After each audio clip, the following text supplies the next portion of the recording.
Hey guys, how you doing? And today I'm here at the dyno location, Power by the Hour, and I'm going to do a compression test on the 2019 Mustang.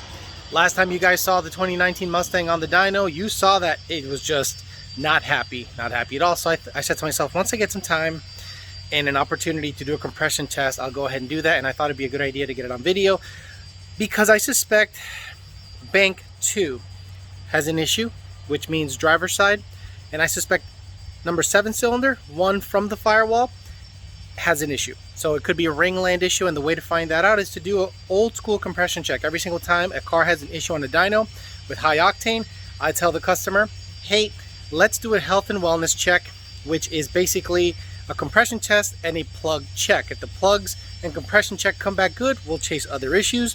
But if the compression comes back low on any of the cylinders, like by a lot, then we have a hurt motor. And I suspect this one was hurt because of pump gas and about 11 psi and Florida quality pump gas. That's usually the issue. So enough talking, let's get a compression test on the car, show you what numbers we get out of it, and we'll see what the fix would be. Probably just replace the motor.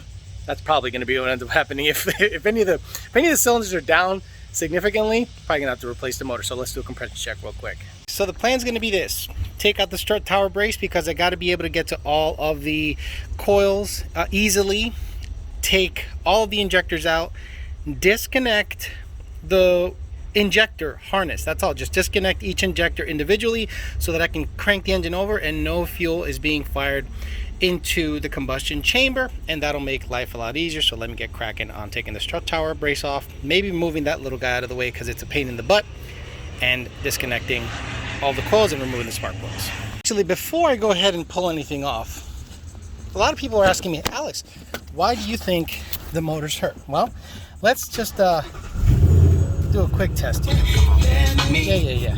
Let me hear that thong. I haven't heard that song in forever. Okay, so Alex, why do you think the motor's hurt? Well, a nice little test sometimes is to see what's going on here. And you see how it's pumping a decent amount out of air? It gets worse and worse as the engine gets hotter and hotter. A lot of people are going to say, Alex, that's normal. No. When you really start revving the piss out of this thing, a lot of oil comes out of here, okay? So I suspect that the car is pretty much hurt. And we'll see if the other side's doing it also. Let me cover this guy up.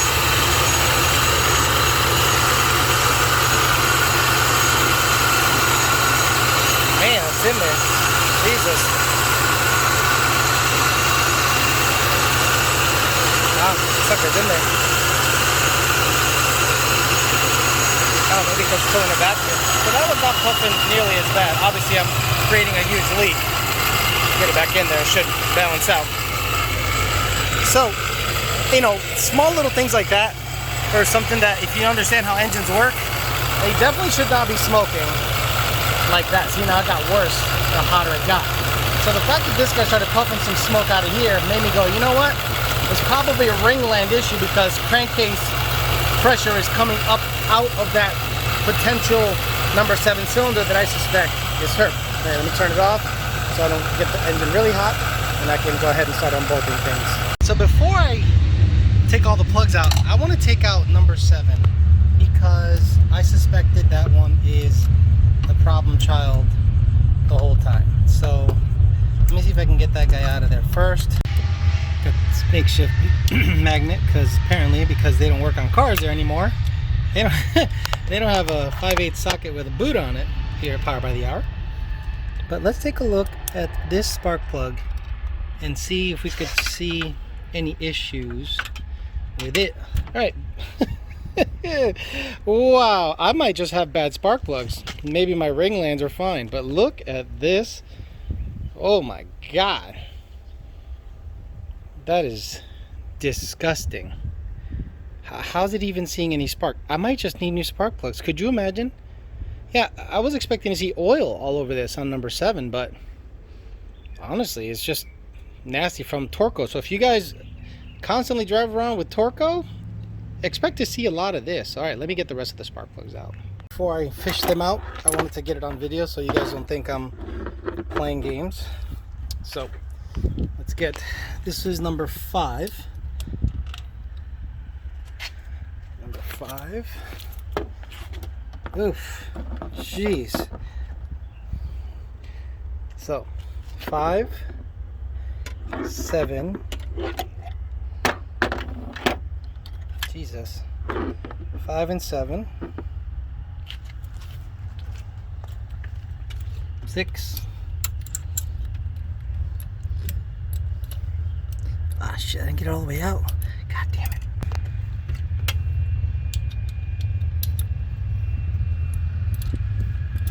6. Jesus. You guys like blue stain and Torco? That's what happens. So be forewarned. This is number 8. This used to be the trouble cylinder for other generation Coyotes. We'll see if it's the same with this guy. Number 8. So they all look like shit. Yeah. So, man, that'll be interesting when the compression check comes back. So that'll be 5, 6, 7, 8. No oil present, but maybe the blue stain is hiding that. Who knows? I might get lucky and compression test might come out okay. Now let's work on the other side. Okay, let's start pulling plugs. This is number 1, bank 1. Number 1, bank 1. Alright, shitty as expected, but no oil, which is kind of blowing my mind. I was expecting oil on something. This is number 2. Engine base, filthy. I don't care. Number 2. Wow, what's happening? If one doesn't have oil in it, I might get my hopes up. That's the worst thing, because when you get your hopes up, then you're let down again. It's almost like when you give a friend a second chance because you have hopes that he's gonna stop doing trifling shit. But then you are then just verifying that he's a fuck. And you feel real stupid for letting him back in again. I am absolutely the king of not giving you a second shot. Fuck up once, it's over, kiddo. This is number 3. Oh, is that aluminum? Nope, it's just dust. So 1, 2, 3. Come on, I gotta have oil in one of these. Can't get my hopes up and think I have a decent engine.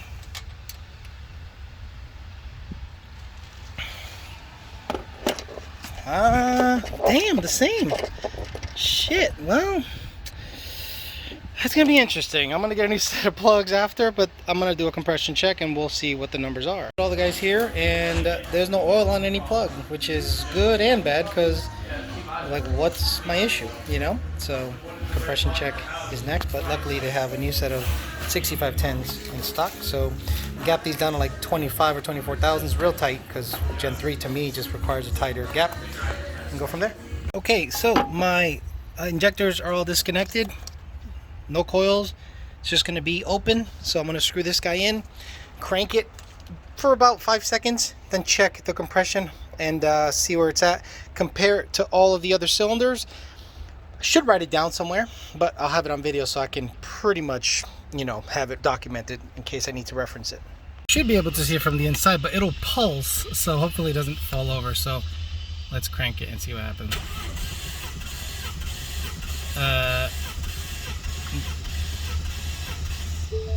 Yeah, that's not working. Got a new gauge, pinched it with the wiper because I'm doing it by myself. See what it does.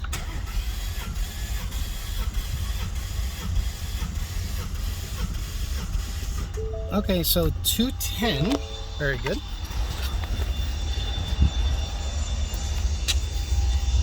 All right, so it's healthy on that cylinder, 210, let's say, very good. Cylinder 6. Well, there you go, very healthy. Jesus.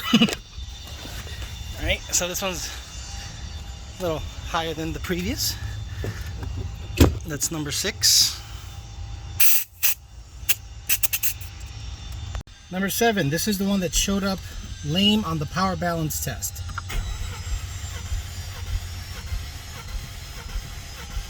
There it is. So we know this one is drastically down. I don't even have to go any further. But just for the hell of it, I'm gonna. Again, 4th try for number 8 cylinder. You have to be kidding me. How long do I have to wait? How long do I have to wait? How long do I have to wait? How long do I have to wait, dude? Number 8, we'll do a small crank. Anything over 150, I'm happy. Oh, Jesus. Yeah, no problem. So, number 8's fine. Not an issue. So, number 7 is the guy, this guy right here. Number 7 is down 100 PSI. But I'll do the other side just to get, obviously this, I stopped the cranking early because I didn't want it to exceed the crank time, so I'll get on the other side. Number 1 cylinder, bank 1. Couple cranks. Beautiful. Number 2 cylinder. Beautiful. Again, it's the amount of times I'm cranking it. That's why I see the variable, but I don't want to crank it too long to get locked out again. Let's go on to number 3 now. Number 3. Beautiful. Finally, number 4. Okay. Okay, so there you have it. Pretty much all of them are good except number 7 as the power balance test confirmed. Well, there you have it. The car is down 100 PSI compression on bank 2, cylinder number 7, which is the 3rd one from the front, 2nd one from the back. So not number 1, not number 8, not number 5, the ones that are usually prone, 5 and 8. Usually 8 is the problem child on Coyotes, but not this one. So I had a ringland failure on this car before anything else failed. A lot of you guys that talk about OPGs, a lot of you guys that talk about a whole bunch of other things, the failure was of ringland, I'm assuming because of boost and pump gas. Boost and pump gas are not a good combination in my opinion. I think you should definitely consider ethanol or race gas when you're going to go anything above 10 psi, or in my case, if you're going to be in Florida, don't even bother with pump gas and boost if you're going to make anything above 10 psi. It's just not a good look because the pump gas quality down here is not that good. So there you go. Usually when someone is down on power or something goes wrong, we ask you to check the plugs. We looked at the plugs. They all look the same. Nothing was super obvious. Then we did a compression check and we found out that number 7 is down on compression 100 PSI compared to everything else. Everything else was in the 220 range. Number 7 was in the 120 range. So what's next? Replace the motor. Of course, replace the motor. The nice thing is I can just drive this thing around with low boost, limit the RPM, drive it anywhere I want. It's not going to hurt it any further as long as I don't race it or floor it. So the car should be okay to drive around and actually use it. No racing is going to happen with this car. So if you see me around, know that I have a hurt motor. So guys, a nice little compression tester is a good idea to get. This guy just happens to be a CT155A. I'm not being paid by anyone. This is not a paid promotion. This is a power by the hour tool. And again, failed number 7 cylinder, down 100 points on compression. No oil in the spark plug. No signs that there was anything wrong except puffing and just intuition based on experience. So hopefully you guys can just, you know, if you have a mechanical mindset and you know the car's hurt, let's verify everything by doing a compression check. That's the end all be all in my opinion. All right guys, the next time you see this car on the channel, hopefully it'll have either a stock replacement motor or a built motor, and we'll see if we can get different power routers, the 85, a whole bunch of other goodies. But for now, you'll see it on the street driving nice and normal, nice and slow, pulley for about 10 psi and about 10 degrees of timing just to keep everything safe for now. Thanks for listening guys. Talk to you later.